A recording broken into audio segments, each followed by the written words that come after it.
আফগানিস্তানের সঙ্গে স্থায়ী যুদ্ধবিরতির আলোচনা কার্যকর কোনো সমাধানে পৌঁছতে ব্যর্থ হয়েছে বলে জানিয়েছে পাকিস্তান।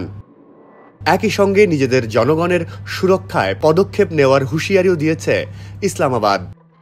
বার্তা সংস্থা এএফপির খবরে বলা হয়, তুরস্ক ও কাতারের মধ্যস্থতায় ইস্তানবুলে 4 দিনব্যাপী আলোচনা শেষে পাকিস্তানের তথ্যমন্ত্রী আতাউল্লাহ তারার আজ বুধবার সামাজিক মাধ্যম এক্সে এক পোস্টে এ তথ্য জানান। আতাউল্লাহ তারার বলেন, দুর্ভাগ্যজনকভাবে আফগানিস্তানের দিক থেকে কোনো আশ্বাস পাওয়া যায়নি।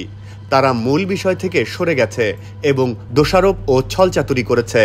তিনি আরও বলেন, এভাবে আলোচনায় কোনো কার্যকর সমাধানে পৌঁছানো যায়নি। গত 9 অক্টোবর কাবুলে বিস্ফোরণের ঘটনায় তালেবান কর্তৃপক্ষ পাকিস্তানকে দায়ী করে। এরপরই দুই প্রতিবেশীর মধ্যে সাম্প্রতিক বছরগুলোর মধ্যে সবচেয়ে মারাত্মক সীমান্ত সংঘাত শুরু হয়। প্রাথমিকভাবে 48 ঘণ্টার যুদ্ধবিরতি শেষ হওয়ার পর 19 অক্টোবর দোহায় আলোচনার মাধ্যমে দ্বিতীয় দফায় যুদ্ধবিরতি কার্যকর হয়। পরে শান্তি চুক্তিতে পৌঁছাতে ইস্তানবুলে আলোচনার আয়োজন হয়।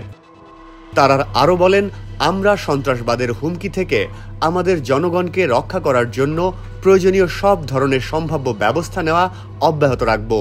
তিনি সন্ত্রাসীদের সঙ্গে তাদের আশ্রয়স্থল, তাদের প্ররোচনাকারী ও সমর্থকদের নির্মূল করার হুমকি দেন। এ বিষয়ে আফগানিস্তানের পক্ষ থেকে তাৎক্ষণিকভাবে কোনো মন্তব্য পাওয়া যায়নি। বান্ডেল থাকলে প্রতি সেনমানিতে টাকা বাঁচবে।